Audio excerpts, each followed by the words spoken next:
జై బాబా అండి. ఈరోజు సమాధి అనంతతార అనే పుస్తకంలోని విశేషాలు మనం గత కొన్ని రోజులుగా తెలుసుకుంటున్నాం. ఈరోజు ప్రార్థన దివ్య ఉపగ్రహానికి ప్రవేశం అనే విశేషాన్ని బాలనాట్ మనకు తెలియజేస్తున్నారు. నిన్నటి రోజు మనం సమాధి మేల్కొల్పులో ఒక అద్భుత విషయాన్ని బాబా చెప్పిన విషయాన్ని బాలనాట్ మనకు తెలియజేశారు. అదేంటంటే గత ఏ అవతార కాలంలో సైతం ఈ ఆధ్యాత్మిక రహస్యాలను నేను ఎందుకు బహిర్గత పరచలేదు అంటే అప్పటికి సమయం ఇంకా పరిపక్వత రాలేదు అన్నారు. అంటే ఈ అవతారంలో ప్రతిదీ కూడా బాబా బహిర్గత పరిచేశారు. సద్గురు అంటే ఎవరు, అవతారుడు అంటే ఎవరు, అసలు మానవ ప్రయాణం ఎలా జరుగుతుంది, ఆ రాతి నుంచి మానవ చైతన్యం వచ్చే వరకు చైతన్యం ఎలా వృద్ధి చెందుతుంది, అసలు జీవిత గమ్యం ఏంటి, లక్ష్యం ఏంటంటే ప్రతిదీ కూడా ఓపెన్ బుక్ అంటారు చూసారా, అలా ప్రతి విషయాన్ని కూడా బహిర్గత పరిచేశారు ఈ అవతారంలో. కాబట్టి బాబా ఏమంటున్నారంటే అవతారుడి విషయంలో ఆ చరిత్ర పూర్తిగా భిన్నమైంది అంటున్నారు. అంటే సద్గురువురికి అవతారులకి గల వ్యత్యాసాన్ని కూడా నిన్నటి రోజు మనం తెలుసుకున్నాం. మానవుడి అవగాహన ఏదైనప్పటికీ ఉండే అసలు సత్యం మాత్రం అవతారుడు అవలంబిస్తాడు మరియు సద్గురువు ప్రవర్తిస్తాడు అని చెప్పారు మెహర్ బాబా నిన్నటి విషయంలో. మరి ఈరోజు ప్రార్థన గురించి బాలనాటి గారు బాబా మాటల్ని మనకి తెలియజేస్తున్నారు. 1925 సంవత్సరం జూలై 10న మెహర్ బాబా తన మౌనాన్ని పాటించడం మెహరాబాద్లో ప్రారంభించారు. అంతకుముందు అంటే 20వ దశకం మొదట్లో ఇండియా అంతటా ఆయన నిర్వహించిన సుదీర్ఘ ప్రయాణాల్లో కొంతకాలం పాటు అంటే ఈ మౌనం పాటించడానికి ముందు కొన్నాళ్ళు బాబా ఈ సుదీర్ఘ ప్రయాణాల్లో ఉన్నారు అని చెప్తున్నారు. ఇప్పుడు పాకిస్తాన్లో ఉన్న కెట్టాలో ఒక శిష్యుని ఇంటిలో గడిపారు బాబా. ఒక రోజున ఆయన ఉన్న 2వ అంతస్తు నుండి నేల భాగంలోని గదిలో ఉన్న అంటే కింద ఉన్న శిష్యునితో మాట్లాడేందుకు టెలిఫోన్ని ఉపయోగించారు బాబా. అంటే ఒక 2 అగ్గిపెట్టెలు తీసుకుని దానికి అనుసంధానం చేసి మాట్లాడారు. దాన్ని టెలిఫోన్ అని రాస్తున్నారు ఇక్కడ. కొంతసేపు సంభాషించిన తర్వాత బాబా సరసంగా వ్యాఖ్యానిస్తూ, ఇది నీకు వినోదంగా లేదా? నీవు నన్ను చూడకున్నప్పటికీ నీవు నాతో మాట్లాడేందుకు నీకేమీ ఇబ్బంది కలగలేదు. నేను నీకు కనుమరుగై ఉన్నప్పటికీ మన మధ్య ఈ టెలిఫోన్ లింకు ఉన్నందున మనం పరస్పరం సంభాషించుకోగలిగాం అన్నారు బాబా. ఈ విధంగా అత్యంత సహజ మార్గంలో మెహర్ బాబా టెలిఫోన్ సాదృశ్యాన్ని తన ప్రేమికులకు తాను వారికి కనిపించకపోయినప్పటికీ వారు తనతో సంభాషించవచ్చునని తెలుసుకొనుటకే ఒక సూచనగా ఉపయోగించారు బాబా.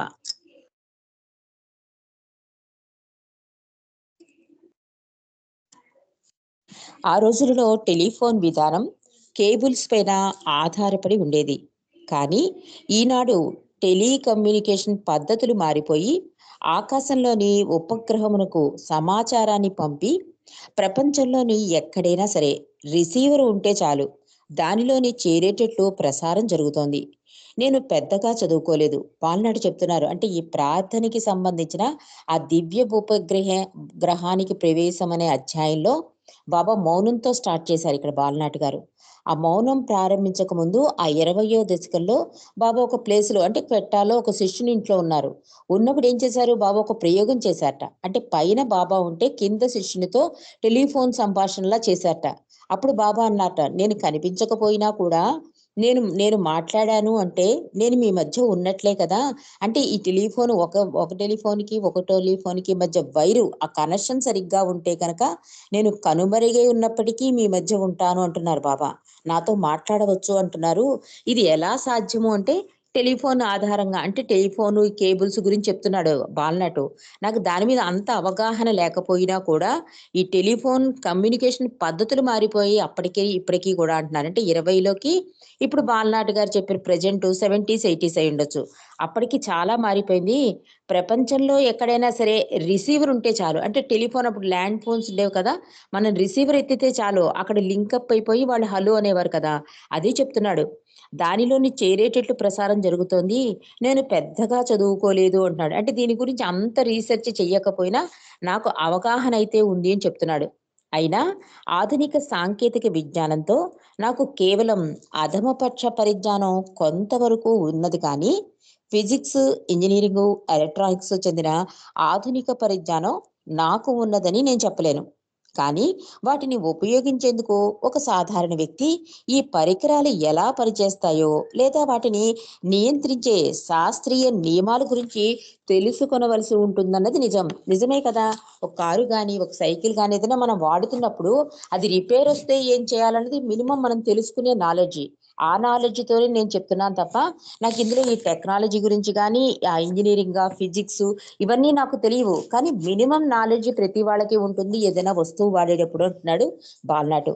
ప్రస్తుతం మన జీవితంలోని ఉపయోగిస్తున్న ఫ్యాక్స్ మిషన్లు, కంప్యూటర్లు, టెలివిజన్లు, టెలిఫోన్లు నిజానికి నాకు తరచూ భగవంతుడు తన సృష్టితో నమ్మలేని క్రీడను అతి సూక్ష్మమైన తన సంకటకర చట్టాల ద్వారా ఆడుకుంటున్నాడా అనిపిస్తుంది నాకు.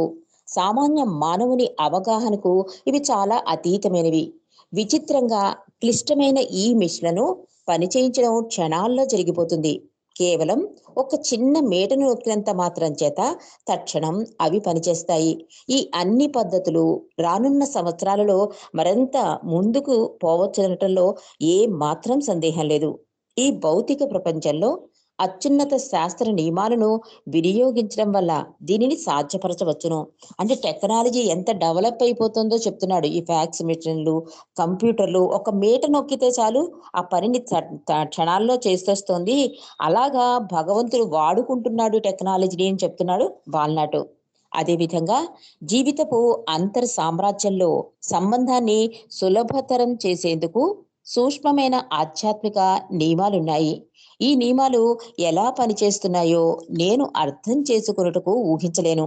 అయితే అవతార్ మెహర్ బాబా సమాధి ఒక దివ్య టెలిఫోన్‌గా, కంప్యూటర్‌గా, ఫ్యాక్స్‌గా కదలాడే మాటల చిత్రంగా అన్నీ కలిసి ఒకటై ఉపగ్రహంతో అనుసంధింపబడి పనిచేస్తున్నట్లు అనేక మంది అభిప్రాయపడుతున్నారు. కేవలం ఈ అవతార సంబంధం గల కేంద్రం బాహ్య సంబంధ అవసరములు తీర్చుటే కాక ప్రాపంచికపరమైన సాంకేతిక జ్ఞానం ప్రసారం చేసే సమాచారానికంటే అత్యధికంగా అసదృశ్యమైన సమాచారాన్ని అందిస్తుంది. అవతారిని సర్వవ్యాపక ప్రేమ వల్ల అది యాంత్రికంగా ఎవ్వరికైనా సరే ఎక్కడైనా ఎప్పుడైనా ప్రేమపూర్వక మార్గదర్శకత్వాన్ని అందించడం ద్వారా బదులిస్తోంది కూడా. అంటే ఈ టెలిఫోను ఎలా అయితే లింకప్ అయ్యి ఎక్కడో ఉన్న వాళ్ళతో లింకప్ అవుతోందో, అలాగే అవతారుని సమాధి కూడా అలాగే లింకప్ అవుతోంది. అంటే అవతారుడు అన్నాడు కదా! బదులు పలుకుతాను హృదయాంతరాల నుండి పిచ్చే పిలుపును నేను కాదనలేను అన్నారు బాబా. అలాగే ఈ సమాధి కూడా ఎలా పనిచేస్తోందంటే ఒక దివ్య టెలిఫోన్‌గా, కంప్యూటర్‌గా, ఫ్యాక్స్‌గా, కదలాడే మాటల చిత్రంగా అలాగ ప్రతిఫలిస్తోంది సమాధి అని చెప్తున్నారు. కేవలం ఈ అవతార సంబంధం గల కేంద్రం బాహ్య సంబంధ అవసరాలను తీర్చడం కాకుండా అంటే ప్రెజెంట్ ఈ బాహ్యానికి అంటే మనకి కళ్ళకు కనిపించే ఆ అద్భుతాలే కాకుండా ప్రాపంచికపరమైన సాంకేతిక జ్ఞానం ప్రసారం చేసే సమాచారానికంటే కూడా అత్యధికంగా సమాచారాన్ని అందిస్తోంది అని చెప్తున్నారు ఇక్కడ బాలనటు. పాత రోజుల్లో టెలిఫోన్‌లో మీరు సంభాషించుకొనుటకు ముందుగా టెలిఫోన్ ఆపరేటర్‌ను కలపవలసి వచ్చేది. ఈనాడు కూడా ఫ్యాక్స్ చేయాలంటే మీరు ఒక మిషన్ వద్దకు వెళ్లి మీ సందేశాన్ని పంపేందుకు కుడివైపు మీటను నొక్కవలసి ఉంది. అంతర్యామి అయిన మెహర్ బాబాతో ఆయన్ని గుర్తుంచుకొనుట వలన మనమే ఆ దివ్య ఆపరేటర్‌తో సంబంధం పెట్టుకునేటట్లు ఉంచుతుంది. ఆయన్ని ఉద్దేశించి చేసే ప్రార్థనలు ముఖ్యంగా బాబా మనకు వ్యక్తిగతంగా ప్రసాదించిన ఈ మాస్టర్స్ ప్రేయర్, పశ్చాత్తాప ప్రార్థనలు మన హృదయ స్పందనలను ప్రేమతో ఆయన్ని గుర్తుంచుకొనుట ద్వారా తనకు సమర్పించుకొనుటకే నొక్కి విన్నవించేందుకై ఆయనే అందించిన మాటలవి. ఎంత అద్భుతంగా బాలనాటు మనకి వివరిస్తున్నాడు. చాలా సరళంగా ఈజీగా అర్థమయ్యే విధంగా చెప్తున్నాడు. ఈ ప్రార్థన ఎలా లింకప్ అవుతుంది అంటే పాత రోజుల్లో ఏంటంటే మనం టెలిఫోన్ చేయాలంటే ఎవరికైనా ఫోన్ చేయాలనుకోండి అదర్ ప్లేస్‌లో ఉన్న వాళ్ళకి ముందు ఎవరితో కనెక్ట్ అవ్వాలి మనం? టెలిఫోన్ ఆపరేటర్‌తో కనెక్ట్ అవ్వాలి కదా! అప్పుడు వాడు ఆ కనెక్షన్ ఇచ్చేవాడు. అలా ఉండేది. అలాగే ఫ్యాక్స్ మిషన్‌లో కూడా ఏమవుతుంది మనం కొన్ని బటన్స్ నొక్కితే అప్పుడు లింకప్ అవుతుంది. కానీ అంతర్యాయమైన అంతర్యామి అయిన మెహర్ బాబాతో కనెక్షన్ ఎలాటంటే ప్రార్థనలు అని చెప్తున్నాడు. ఆయనే ఉద్దేశించి చేసే ప్రార్థనలు. ముఖ్యంగా బాబా మనకు వ్యక్తిగతంగా ప్రసాదించిన ఈ మాస్టర్స్ ప్రేయరు, పశ్చాత్తాప ప్రార్థనలు మన హృదయ స్పందనలను ప్రేమతో ఆయన్ని గుర్తించుకొనుట ద్వారా తనకు సమర్పించుకొనుటకై నొక్కి విన్నవించుకుందుకై ఆయనే అందించిన మాటలివి. బాబాయే స్వయంగా రాసి ఇచ్చిన ప్రార్థనలు కనుక అంత అద్భుతమైన ప్రార్థనలు మనకు అందించారని చెప్తున్నాడు బాలనాటు. అవి ఎలాగంటే హృదయపూర్తిగా, అంటే హృదయాన్ని నొక్కి, అందుకే బాబా హృదయపూర్తిగా ప్రార్థనలు చేయండి, నిజాయితీగా చేయండి, నేనక్కడ ఉంటానని ప్రతిసారి బాబా ఎందుకు చెప్పేవారంటే ఈ హృదయాన్ని మీటలా నొక్కాలన్నమాట. అందుకని ఇక్కడ బాలనాడు కూడా అదే విన్నవిస్తున్నాడు. బాబాకు ఎటువంటి వేడుకలైనా సరే త్రికరణ శుద్ధిగా విన్నవించుకుంటే అది అంతరంగంలో ఎటువంటి భౌతిక సంబంధం అవసరం లేకుండా అవతారుడి కరుణా హృదయానికి తిన్నగా అందించే నిస్తంత్రి సందేశపు ఒక సూటి అయిన సంకేతం అవుతుంది అని చెప్తున్నాడు. ఎప్పుడైనా సరే, ఏ విషయంలోనైనా సరే అలా లింకప్ అయి ఉంటే కనుక ఆ భౌతిక సంబంధం అవసరం లేకుండా, అంటే బాబా ఎదురుకుండా లేరు కదా, సమాధి దగ్గర చెప్తే ఏమర్థమవుతుంది, బాబా వింటారా, ఇలాంటి సంశయాలు ఏం పెట్టుకోవద్దు అని చెప్తున్నాడు. అంటే ఆ భౌతిక సంబంధం అవసరం లేకుండా అవతారిని కరుణ హృదయానికి తిన్నగా అందించే, అంటే నిజాయితీగా పరిపూర్ణ విశ్వాసంతో ప్రభుని ఆరాధించాలి అని చెప్తున్నాడు ఈ ప్రార్థనలు చేస్తున్నప్పుడు. 1933లో పాకిస్తాన్లోని ముర్రేలో ఉన్న క్రిస్టియన్ ముఖ మండపాన్ని సందర్శిస్తున్నప్పుడు పాశ్చాత్య బృందానికి బాబా ఒక సందేశం ఇస్తూ ఇలా అన్నారు: పూజలన్నీ నాకే తిరిగి చేరతాయి. ప్రార్థనలో ఉన్న నిట్టూర్పే ఒక క్రిస్టియన్ను, లేదా ఒక ముస్లిము, లేదా ఒక జూ, అంటే పూజించే వారెవరైనా సరే వారి యొక్క హృదయంలో ఉంటుంది. వారందరూ విభజించలేని విధంగా అదే భగవంతుని కోసం తప్పిస్తున్నారు అని వివరించారు బాబా. అంటే ఏ విధానాలైనా చివరికి చేరేది నన్నే. నేను చెప్పే విధానం డైరెక్ట్ గా వస్తుంది ప్రయాణం. మిగిలిన అవతారాల్లో కానీ మిగిలిన వాళ్ళు చెప్పినవి ఏవైనా కూడా అంటే ముక్కు తిప్పి తిప్పి చుట్టూ చెప్తారంటారు చూడండి, అలా చివరికి గమ్యం చేరేది నా దగ్గరికే, కానీ టైం పడుతుంది అని చెప్తున్నారు బాబా. అలాగే బాబాని గుర్తు చేసుకున్నప్పుడు, లేదా ఆయనకు మనకు అందించిన బాబాను గుర్తు చేసుకున్నప్పుడు, లేదా బాబా మనకు అందించిన ప్రార్థనలో తాను స్వయంగా వందలాది సార్లు పాల్గొన్న ప్రార్థనను మనము చదివినప్పుడు, అంటే ఉదాహరణకు ఇది అవతలి వారితో మాట్లాడే ముందు కనెక్షన్ సరిగ్గా అందినదా లేదా తెలుసుకున్నటకు ఫోన్ పైకెత్తడం లాంటిది అని చెప్తున్నాడు. ఎంత చక్కని ఎగ్జాంపుల్ అంటే, అండ్ ఈజీగా మన బుర్ర, అంటే మన మైండ్కి అది అర్థమైపోతుంది అనమాట. ఎందుకు బాబాతో మనం కనెక్ట్ అయ్యి ఉండాలి అంటే, టెలిఫోన్ ఎత్తగానే మనం ఏం చేస్తామండి, లైన్లు క్లియర్గా లేనట్టు, ఏదైనా డిస్టర్బెన్స్ వస్తే మనం ఏమనుకుంటాం, లైన్ క్లియర్గా లేదు, నెట్వర్క్ సరిగ్గా లేదు అని ఎలా అనుకుంటాం. అలాగే అది సరిగ్గా ఉండేటట్లు చూసుకోండి ప్రార్థన చేస్తున్నప్పుడు అని చెప్తున్నాడు బాలనాటు. ఎప్పుడైతే ఈ ఫోన్ పైకెత్తడం లాంటిది అని చెప్తున్నాడు. అలాగే ఆయన పైకి కనిపించని ఆధ్యాత్మిక కేబుల్స్ను ఈ ప్రార్థనల ద్వారా ఏర్పాటు చేసి తన ప్రేమికుల హృదయాలకు అనుసంధించారు బాబా. దానివల్ల మన పరితాపములు, దుఃఖాలు, సంతోషాలు సులభంగా పంపించే అవకాశం కలిగి బాబా ప్రేమ పూర్వక ప్రత్యుత్తరము రూఢి అవుతుంది. నేను అప్పుడప్పుడు సొగసుగా అనుకుంటాను, ఈ సమాధి పైభాగంలో ఉన్న గోపుర శిఖరం యాంటీనా మాదిరి పనిచేస్తూ మన హృదయ పిలుపులను స్వీకరించి ఆ పురాణ పురుషుని ప్రేమను మనకి ప్రసరింపచేస్తోంది అని అద్భుత కంపారిజన్ చేస్తున్నాడు బాలనాటు. అంటే చాలా ఈజీ వేలో భగవంతుడితో ఎలా కనెక్ట్ అవ్వాలో చెప్తున్నాడు అతను.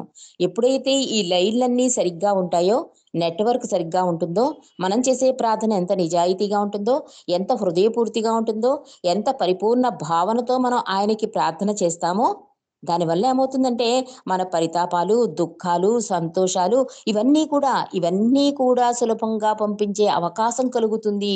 అంటే దానికి వెంటనే ఆయన ప్రత్యుత్తరం ఇచ్చేస్తాడు అని చెప్తున్నాడు. వెంటనే బదులు పలుకుతాడు అని చెప్తున్నాడు బాలనాటు. ఇది నాకు అనిపిస్తుంది, బాలనాటు అంటున్నారు, ఈ సమాధి గోపురం ఉంది కదా, అది నాకు యాంటీనాలా కనిపిస్తుంది అని. అంటే ఇది వరకు టీవీలు చూడండి, టీవీ ఇంట్లో కనెక్షన్ ఉండాలంటే మనం డాబా మీద యాంటీనా పెట్టుకునేవాళ్ళం. అలా ఈ గోపురంట యాంటీనాలా పనిచేస్తుందని చెప్తున్నాడు. పనిచేస్తూ మన హృదయ పిలుపులను స్వీకరించి ఆ పురాణ పురుషుని ప్రేమను మనకు ప్రసరింపచేస్తుంది. ఎంత అద్భుతమైన భావన. బాబాను మనం పిలవటం రిమోట్ కంట్రోల్లోని మేటను నొక్కటం లాంటిది. అంటే రిమోట్ కంట్రోల్‌లో ఎలా అయితే మనం గమ్ముని ఇలా నొక్కేసి ఇప్పుడు చూడండి టీవీ ఆన్ చేయాలన్నా, ఏసీ ఆన్ చేయాలన్నా మనం వాటి దగ్గరికెళ్ళక్కర్లే. ఎక్కడ కూర్చున్న వాళ్ళం అక్కడ ఆన్ చేసేస్తే ఆన్ అయిపోతాయి. అలాగా మనం పిలవడం రిమోట్ కంట్రోల్ మీద మీట నొక్కడం లాంటిది అని చెప్తున్నాడు. మరి ఏ ఛానల్‌లో అంటే మరి ఏ ఛానల్లు మనలోనే అంటే అన్ని ఛానల్లు ఈ మారే ఛానల్స్ అన్నీ కూడా మనలోనే ఉన్నాయి. అంటే మన మనస్సేనండి. ఏం చేస్తుంది బాబా దగ్గర ఇక్కడ చదువుతున్నా, మనం మాట్లాడుతున్నా, బాబా దగ్గర ఉన్నా ఎక్కడికో వెళ్ళిపోతుందది. కానీ ఇది మాత్రం యాంత్రికంగా జరిగిపోతూ ఉంటుంది. ఇలాంటి ప్రార్థనలు ప్రభువుకి చేరవని చెప్తున్నాడు. మనమేంటంటే ఆ రిమోట్ కంట్రోల్ మన చేతిలో ఉన్నా కూడా ఈ ఛానెల్స్ అన్నీ మనలోనే ఉన్నాయని చెప్తున్నాడు. అంటే ఈ మనస్సు చేసే ఆటండి ఛానెల్స్ అంటే. ఇక్కడ ఒక కనెక్షన్ కల్పించడం మాత్రమే కాక మనలోనే ఉన్న తరచుగా సంభవించే మార్పులను ఎంచుకుని దానికి సంబంధించిన మీటను నొక్కటం, చక్కని శ్రావ్యమైన ధ్వనికి చెందిన మీటను నొక్కి ట్యూనింగ్ సరిచేసుకోవడం వల్ల మన ఆలోచనలు అధికంగా ఆయనపైనే కేంద్రీకరిస్తాయి అని చెప్తున్నాడు బాల్నాటు. అసలు మండలి మాట్లాడే ప్రతి మాట అద్భుతం అండి. దీని గురించే ఈ మనసు గురించి మనసారిని ఒకళ్ళు అడుగుతారు. ఈ పుస్తకంలో లేదు కానీ ప్రార్థన చేస్తున్నప్పుడు మనసు నిలబడదు. బాబా సెంటర్‌కెళ్ళినా, ఎక్కడైనా ఒక సహవాసంలో కూర్చున్నా ఎందుకు మనసు నిలబడదు అంటే మనసారి అంటారు, మీ మనసుని బాబాకి ఒక్క ఫోటో మీదే అంటే పూజా రూమ్‌లో కూర్చున్నామనుకోండి, ఒక్క ఫోటో మీదే మీరు ధ్యానం చేయమని కూర్చోబెడతారు. అది అసల ఒక్క నిమిషం కూడా మనసుని కంట్రోల్ చేయలేము. మీరు ఏం చేస్తారంటే పూజా రూములోంచి మీ మనసుని హాల్‌లోకి తీసుకొచ్చేయండి అంటారు మనసారి. హాల్‌లో అంటే మనం అంటే విశాలం చేయాలన్నమాట మన ఆలోచనల్ని. ప్రతి ఒక్క నిమిషానికి అది వేసే ఆటలని కంట్రోల్ చేయాలంటే బాబా ఫోటోలని మార్చమంటారావిడ. ఇప్పుడు కాసేపు రియల్ హ్యాపీనెస్ చూడు. అది దానికి బోర్ కొడితే వెంటనే బొద్దా హోజు మీద పెట్టు దృష్టి. ఆ తర్వాత బాబా ఫిలిమ్స్, బాబా పుస్తకాలు ఇలా మారుస్తూ ఉండు ఆఖరికి ఎక్కడో అక్కడికి ఆ మనసు అట్రాక్ట్ అయిపోయి నిలబడిపోతుంది అని చెప్తారు మనసారి. అంటే ఈ ప్రయత్నం మనమే చేయాలండి. ఇక్కడ కూడా ఈ ఛానెల్స్ మారుస్తూ ఉంటాం కదా మనం. ఆ ఛానెల్స్ మార్చకండి. ఏదో ఒక ఛానెల్ మీద మీరు నిశిత దృష్టి పెట్టండి అంటున్నారు.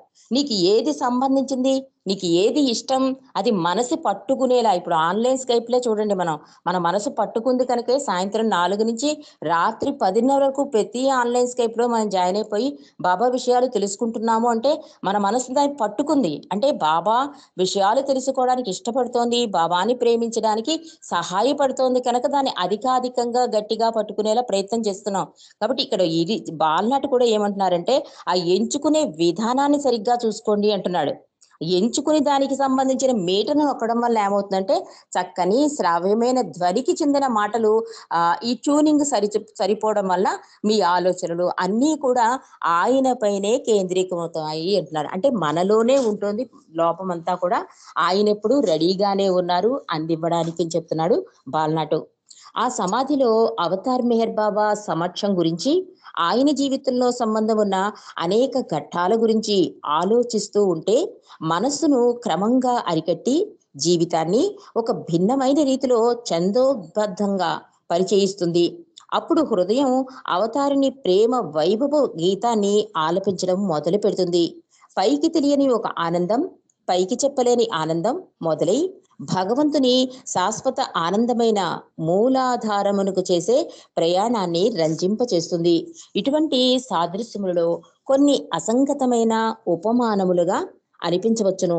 కానీ శాస్త్రీయ సంకేతం శాస్త్రీయ సాంకేతికము అవతారుడు చైతన్యం యొక్క అంతర్భాగంలందు చేసే విశ్వ కార్యక్రమపు పర్యవసనంపై ప్రతిఫలిస్తుంది. శాస్త్ర విజ్ఞానం ఈనాడు అవతారుడి ఆవిర్భావం వల్ల అత్యున్నత స్థాయికి ఎదిగింది. అవతారుడి కాలములో జీవితపు అన్ని దశలు దైవీకముగా కొత్త స్థాయిలకు వేగిరపరచబడతాయి. ఈ సమాధి అవతార కార్యక్రమానికి కేంద్రమై కళలు మరియు శాస్త్రములందు ఒక నవీన తరంగాన్ని సృజించి దైవ ప్రేమకై మానవ హృదయాన్ని మేలుకొల్పుతుందనడంలో నాకు ఏమాత్రం అనుమానం లేదు అంటున్నారు. అంటే బాబా ఎంతో సులభతరం చేశారండి ప్రతీదీ కూడా. ఆయన ఒక మానవుడుగా, దైవీ మానవుడుగా సూచించి, ఆచరించి మానవుడు ఎలా అయితే త్వరితగతిన గమ్యాన్ని చేరతాడు అని చెప్పి ఆయన సూచించి ఏర్పాటు చేసిన ఏర్పాట్లు ఇవన్నీ కూడా ఈ సైన్స్, ఈ టెక్నాలజీ ఇవన్నీ ఎంత వృద్ధి చెందాయంటే అప్పుడే బాబా వేసిన ఈ కేబుల్స్ ఫలితం. దాన్ని మనం అనుభవించేస్తున్నాం కానీ కృతజ్ఞతలు చెప్పలేకపోతున్నాం అంటాడు ఈ రిచి కూడా. ప్రతిదానికి ఎంతో కృతజ్ఞత చూపించాలి భగవంతుడికి కూడా. కాబట్టి ఇక్కడ బాలనాడు కూడా ఏమంటున్నారంటే, అదంతా ఈ శాస్త్ర విజ్ఞానం ఇదంతా అభివృద్ధి చేయడానికి కారణం ఆ దైవీ ప్రేమ మానవ హృదయాన్ని మేలుకొల్పడానికి అని చెప్తున్నారు. అంటే ఆల్రెడీ ఉన్న ఈ దైవ ప్రేమ మానవ హృదయంలో మేలుకొల్పడం కోసం ప్రభువు చేసే ఈ ప్రయత్నాలన్నీ అంటున్నారు. అందులో నాకు అనుమానం లేదు అంటున్నారు బాలనాటు. నేను మొదట్లో బాబా మనకందించిన 2 ప్రార్థనలను ఆ దివ్య ఉపగ్రహంలో ప్రవేశించి, ఆయన ప్రేమను మార్గదర్శకత్వాన్ని పొందేందుకు నొక్కవలసిన మీటలుగా అభివర్ణించాను. ఈ ప్రార్థనలకు ఆరోపించిన ప్రాముఖ్యతను గమనించిన కొంతమంది ఆశ్చర్యపోవచ్చును. బాబాయే స్వయంగా భగవంతుడు వినే ఏకైక ప్రార్థన హృదయ ప్రార్థన అని ప్రకటించారు. ఏ మాత్రం తేడా లేకుండా నిత్యం ఈ ప్రార్థనను పఠిస్తే బాబా ఏది మాన్పించాలని వచ్చారో ఆ ఆచారకాండ ఆచార కాండను పాటించినట్లు కాదా? అందువల్ల నేను ఈ ప్రార్థనల గురించి కొన్ని ఆలోచనలను, మరికొన్ని సత్యాలను మీతో పంచుకోదలిచాను అంటున్నారు బాలనాటు. అంటే బాబా ఇచ్చిన ఈ 2 ప్రార్థనలు కూడా ఒక రిమోట్‌లో మీట నొక్కే విధానంగా అనుకోవచ్చు. నేను అంటే ఆ సమాధి దగ్గర గాని, బాబా ఫోటో దగ్గర గాని, ఈ ప్రార్థనలు చేస్తున్నప్పుడు ఆయనకి కనిపించేట, ఇది మాత్రం కర్మకాండ కాదా అని. అలా నాకు అనుమానం వచ్చింది అంటారు. ఈ అనుమానం అందరిలోనూ ఉంటుందండి. అందుకే బాలనాట్లో కల్పించి బాబా దీన్ని సందేహ నివృత్తి కూడా చేశారు. దాన్ని కూడా మనం తెలుసుకుందాం.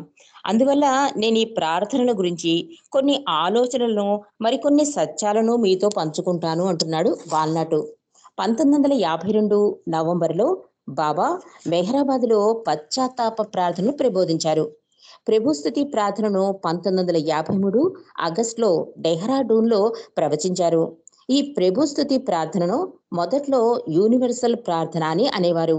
అది పశ్చిమ దేశాలకు పంపిన సమయంలో బాబా స్వయంగా దానిని అందిస్తున్న సమయంలో పాల్గొన్నందున అది మాస్టర్స్ ప్రేయర్ అంటే ప్రభు స్థితిగా పిలువబడింది అని చెప్తున్నారు బాలనాటు. ఈ విశ్వ ప్రార్థనను నేను మొదట చదివినప్పుడు నా హృదయానికి హత్తుకోలేదని నాకు తెలుసు. అంటే తను ఏం భావిస్తున్నాడు, ఈ ప్రార్థన తనకి ఎలాంటి భావం కలిగిందో ముందు చెప్తున్నాడండి. అందుకే ఆయన ముందు ఏం చెప్పారు, నాకొచ్చిన ఆలోచనలు కొన్ని సత్యాలను కూడా అంటే ఈ ఆలోచనలతో పాటు సత్యం కూడా బహిర్గతమైందని చెప్తున్నాడు. 1952లో బాబు ముందు పశ్చాత్తాప ప్రార్థన ఇచ్చారు. తర్వాత పరవర్థిగారు ప్రార్థన ఇచ్చారండి. కాబట్టి ఈ పశ్చాత్తాప ప్రార్థన, ఆ తర్వాత ఈ పరవర్థిగారి ప్రార్థన, ఈ 2 ప్రార్థనలు కూడా నాకు చదువుతున్నప్పుడు హృదయానికి హత్తుకోలేదు అని చెప్తున్నాడు. అయితే దానిని బాబాయే అందించినందున సహజంగానే అదంటే నాకు ప్రగాఢమైన గౌరవం ఉండేది. ఆ ప్రార్థనను బాబా ఇచ్చినప్పుడు తన అనుచరులు నిత్యం ఫలానా సమయానికి దానిని పాటించాలని తాను కోరుతున్నట్లు స్పష్టంగా చెప్పారు. నేను దీనితో అంగీకరించి సంతోషంగా పఠిస్తుంటే ఆ ప్రార్థన నా హృదయానికి అది చెయ్యవలసిన విధంగా విన్నవించగలేదు. అంటే నాకు అది చేస్తున్నంత సేపు కూడా అంతగా నచ్చలేట ఆయనకి ఆ ప్రార్థనలోని పదాలు. పఠిస్తుంటే ఆ ప్రార్థన నా హృదయానికి అది చెయ్యవలసిన విధంగా విన్నవించలేదు. అంటే హృదయపూర్తిగా ప్రార్థన నేను చెయ్యలేదు అని చెప్తున్నాడు బాలనాటు. సెయింట్ ఫ్రాన్సిస్ ప్రార్థన లేక ఉపనిషత్తులోని కొన్ని ప్రార్థనల మాదిరిగా కాక ఈ ప్రభుస్తుతి ప్రార్థన కాస్త దూరంగా కనిపించింది. అటు మనస్సును కరిగించలేదు, ఇటు కావ్య సంబంధంగానూ లేదు ఈ ప్రభుస్తుతి ప్రార్థన. నా పరిమిత అవగాహనకు ఈ ప్రార్థన చదువుతుంటే ఒట్టిపోయిన దైవ గుణముల సంగ్రహంగా కనిపించి వాటికి ఎటువంటి విస్తారమైన విశేషము లేదు అని నాకు అనిపించింది ఈ ప్రభుస్తుతి ప్రార్థన వలన. ఇక పశ్చాత్తాప ప్రార్థనలో మేము అనే పదమును ఉపయోగించడం గురించి కూడా నేను కాస్త అనుమానించాను. ఇతరులు చేసిన తప్పులలో నేను అనుభవించినప్పుడు అటువంటి ఇతర వ్యక్తుల పశ్చాత్తాపంలో నేనెందుకు పాలు పంచుకోవాలి అని ఆశ్చర్యం వేసింది నాకు. అందువల్ల అప్పుడప్పుడు నాకు నేను ఈ ప్రార్థన పఠిస్తున్నప్పుడు పశ్చాత్తాపడుతుంది నేనే కనుక మేము అనే పదాన్ని మార్చి నేనుగా చదివేవాణ్ణి. ఆయనతో నాకు ఉన్న సంబంధంలో బాబా ఎంతో సహజంగా నేను భావించేటట్లు చేశారు. కనుకనే అలా నేను మార్చి చేయడంలో అణుమాత్రం దోషం కూడా లేదని నాకు అనిపించింది. అంటే ఆ దగ్గరతనం అండి. ప్రభు ఎప్పుడూ కూడా ఎందుకంటే దైవం అంటే దూరం అయిపోతారని దైవీ మానవుడుగా వచ్చి మానవుడుగా ఆయన సహవాసుల్లో కూడా చాలా సహజంగా చంటి పిల్లని ఒళ్ళో పెడితే పాప బాబా అనడం అంటే ఆ దగ్గరతనం కోసం బాబా చేసే ఈ నాటకీయత అంటారు. చాలా అమాయకంగా బాబా నటిస్తారు అని చెప్పి ఇది చెప్తారు. అలాగే ఇక్కడ ఏమంటున్నాడంటే బాలనాటు బాబాతో ఉన్న చనువు వలన ఈ ప్రభు స్తుతి ప్రార్థన నచ్చలేదు. పశ్చాత్తాపతలో మేము పశ్చాత్తాపడుతున్నాము అని చదువుతాం కదా! ఇదేంటి ఎవరో చేసిన దానికి నేనెందుకు పశ్చాత్తాపడాలి? నేను చేసిన దానికే నేను పశ్చాత్తాపడుతున్నానని చెప్పాలనుకుని, మేము అన్న పదం ఉన్న చోటల్లా నేను అని చదివేవాటండి. ఈ హక్కు నాకు స్వతహాగా సహజంగా బాబా నుంచి వచ్చేసింది నాకు అంటున్నాడు బాలనాటు. పిమ్మట 50, 60 దశకంలో బాబా నాకు ఆయనతో గడిపేందుకు, ఆయన సమక్షంలో జరిగే ప్రార్థనలో పాల్గొనేందుకు మరిన్ని అవకాశాలిచ్చారు. దీనివల్ల క్రమంగా నా దృష్టి మారిపోయింది. ఈ ప్రార్థనల గురించిన బాబా వైఖరిని, అవి తన విశ్వ కార్యక్రమంలో తన కోసం వాటికి ఉన్న ప్రాముఖ్యతను ప్రతిఫలించుటను నేను స్పష్టంగా చూశాను. వాటిని పఠించుటకు ముందు బాబా తన చేతులను, ముఖాన్ని కడుక్కుని తన తన కోటునో లేక సా స సా సదరానో అంటే ఈ చొక్కాని గాని, కోటుని గాని సరిదిద్దుకునేవారు. అప్పుడు ఎరిచి ప్రార్థనలో బిగ్గరగా చదువుతుంటే బాబా కూడా పాల్గొని ముఖిలిత హస్తాలతో కన్నులు మూసుకుని వినేవారు. అటువంటి సమయాల్లో బాబా ముఖంపై కనిపించే గంభీరమైన వినయపూర్వక ఆకర్షణ నాలో గాఢంగా హత్తుకుపోయేది. ప్రభుస్థుతిలోని దైవ గుణాలన్నిటినీ ఆయన వింటూ ఉంటే అవన్నీ కేవలం ఒట్టిపోయిన ఆయన ప్రతినామముల సూచీపత్రం కాదని నాకు స్పష్టంగా కనిపించింది అప్పుడు. ఎవరికైనా ఇందులోని ప్రతి గుణాన్ని బాబా అంతర్గతంగా అనుభవిస్తున్నట్లు అనిపించవచ్చు. కానీ నాకు మాత్రం అవి ఉన్నతంగా ధ్వనించే పదములు.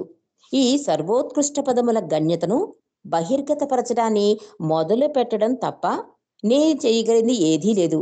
ఎందుకంటే అవి లోతైన భావంతో స్పష్టంగా ప్రయోగించబడ్డాయి. ఇక పశ్చాత్తాప ప్రార్థన చదివినప్పుడు బాబా ముఖం నుండి దీర్ఘంగా పశ్చాత్తాపపడుతున్న చూపు బయటికి వచ్చేది. తన చేతులతో తన చెంపలను మెల్లగా వాయించుకుంటూ క్షమాపణ వేడుకునేవారు బాబా.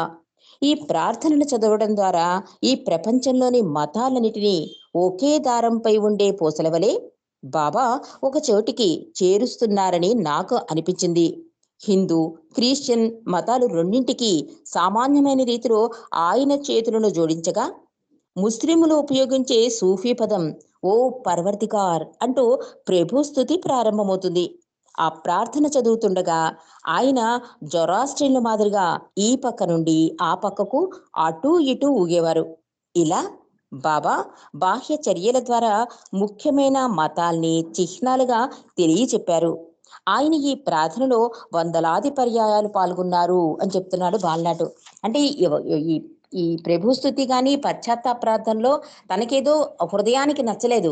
దాన్ని చాలా సహజంగా నివృత్తి బాలనాటు అదే అంటారు. ఏదైనా చేసినా కూడా అతి సహజంగా ఆ మార్పు వాళ్ళలో వచ్చేలా బాబా చేసేవారు.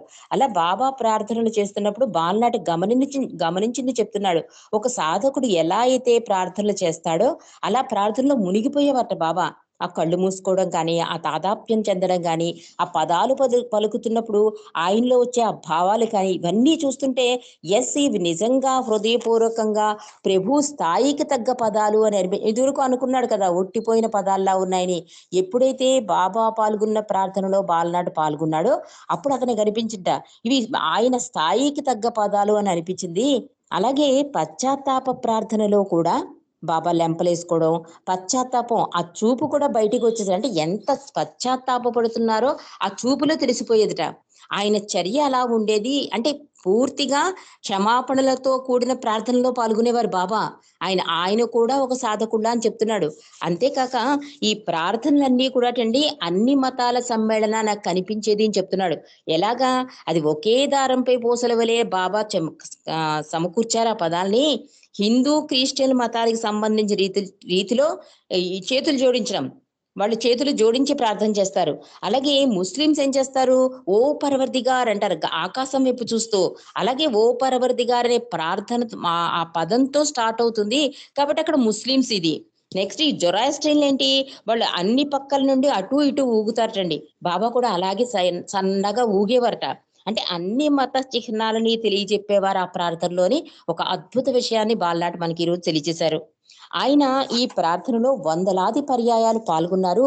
ఈ ప్రార్థనల యొక్క ఆధ్యాత్మిక ప్రాముఖ్యత గురించి నాలో పెరిగిన అవగాహన తదుపరి సంవత్సరాలలో బాబా ఆరోగ్యం క్షీణిస్తున్నప్పుడు మరింత బలపడింది. ప్రార్థనలు చేసే సమయంలో బాబా ఇంకా నిలబడుటకు హఠం చేసేవారు. 1966 నుండి బాబా చైతన్యపు అన్ని భూమికలపైన తీవ్రమైన విశ్వ ఆధ్యాత్మిక కార్యక్రమంలో మునిగిపోయి ఏకాంతవాసంలో గడిపారు. ఈ కార్యక్రమం బాబాను భయంకరంగా కుంగదీయడం నిజమేనన్నట్లు కనిపించినప్పటికీ బాబా దాదాపు ప్రతిరోజు ఒక నిర్దేశిత కార్యక్రమం పూర్తి కాగానే ప్రార్థనలు చదవమనేవారు. 1967 తర్వాత ఆయనకు ప్రార్థన సమయంలో తనకు ఆధారంగా సహాయపడేందుకు తన శిష్యుల్లో ఒకరు తన పక్కన నిలబడాల్సిన అవసరం మామూలుగా కలిగేది అని చెప్తున్నాడు. అంటే ఈ ప్రార్థనల కార్యక్రమంలో ఇంత ఉండేది. నెక్స్ట్ బాబా ఆరోగ్యం క్షీణిస్తూ ఉండేది. అయినా కూడా ఈ ప్రార్థనలో బాబా పాల్గొనేవారని చెప్తున్నాడు. ఎప్పుడు 1966లో కూడా ఈ యాక్సిడెంట్లు, ఈ ఆరోగ్యం ఇంత డిస్టర్బెన్స్‌గా ఉన్నా కూడా ఆయన నిలబడే ప్రార్థన చేసేవారు అని చెప్తున్నాడు. ఆ ప్రార్థనల ఆధారంగా చేసుకుని ఆయన రావడానికి ఇద్దరు శిష్యులు సాయం పట్టేవారటండి. ఆ భుజాల మీద వాళ్ళ భుజాల మీద చేతులు ఆంచుకుని నడుచుకుంటూ వచ్చేవారు బాబా. బాబా పరిస్థితి చూస్తే చాలా దయానీయంగా ఉండేది. కానీ నించునే ప్రార్థన చేసేవారు బాబా అని చెప్తున్నాడు వాల్నటు. అటువంటి ఒక సందర్భంలో బాబా అలుపు, బాధతో ఆయాస పడుతున్నా స్వయంగా నిలబడి ఇరిచిని ప్రార్థనను వేగంగా చదవమని సౌజ్ఞలు చేశారు. కొద్ది క్షణాలు గడిచిన తర్వాత ఆయన మళ్లీ సౌజ్ఞలు చేస్తూ ఇంకా ఇంకా వేగంగా చదువు అన్నారు ఇరిచి వైపు తిరిగి.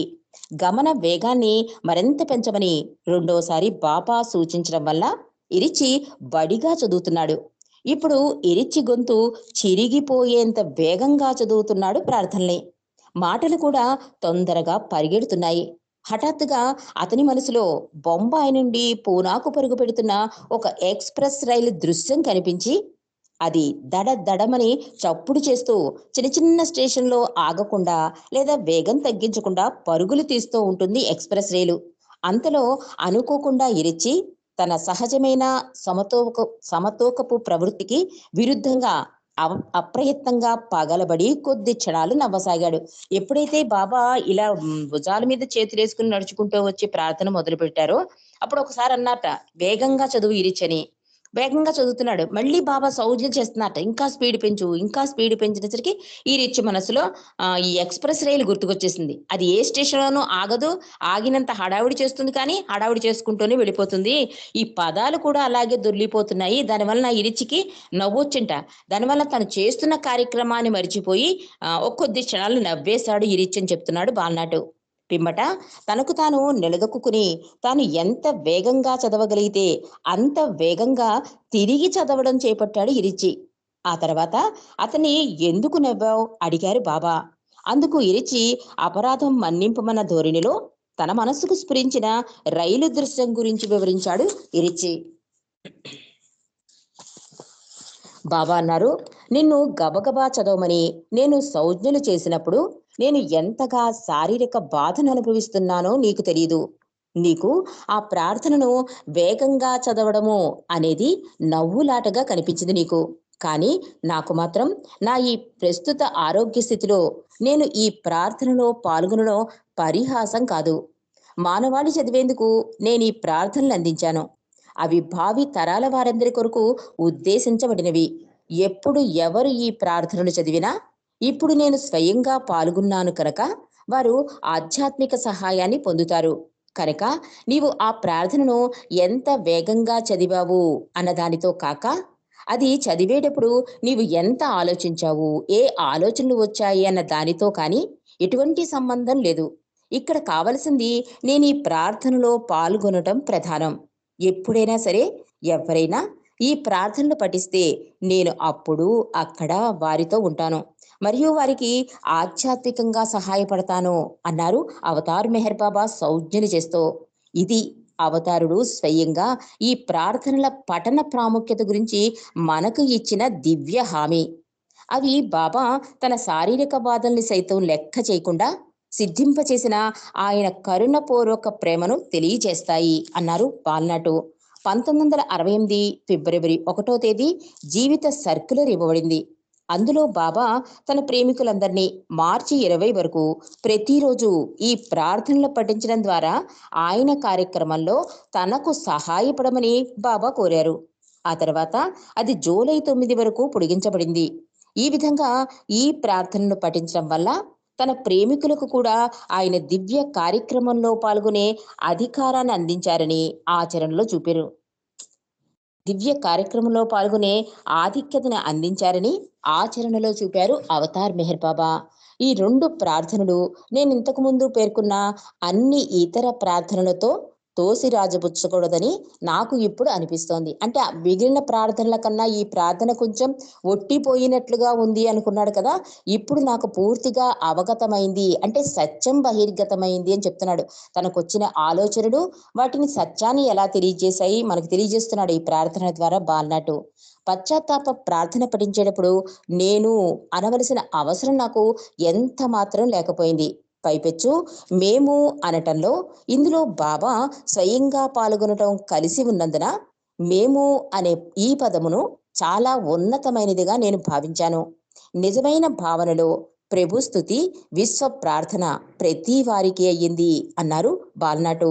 మెహర్ బాబా స్వయంగా ఆ ప్రార్థనలో పాల్గొనడం వల్ల వాటి నుండి తర్వాత తరాలు లబ్ధి పొందుతాయని భావించి ఇష్టాపూర్వకంగా ఎరుకతో బాధను వహించారు బాబా. నాకు మాత్రం ఈ ప్రార్థనను పఠించడం ఒక కర్మకాండ కిందకు రాదు. అందుకే నేను వాటిని ఒక ప్రత్యేక మేటలతో పోల్చాను. ముందన్నాడు కదా బాబా అలా ప్రార్థనలు చేయమని చెప్పారు కనుక ఇది కూడా కర్మకాండ అవుతుంది అన్నాడు కదా, దానికి కూడా వివరణ ఇస్తున్నాడు బాల్నాటు. నాకు మాత్రం ఈ ప్రార్థనను పఠించడం ఒక కర్మకాండ కిందకు రాదు. ఎందుకంటే నేను వాటిని ఒక ప్రత్యేక మేటలతో పోల్చాను. ఆ పురాణ పురుషునితో మనకు ఉన్న అనుబంధాన్ని తీవ్రతరం చేయుటకు ఈ అవతార కాలంలో ఆ సమాధి ద్వారా వీటిని ఉపయోగించి పని చేయించవచ్చును.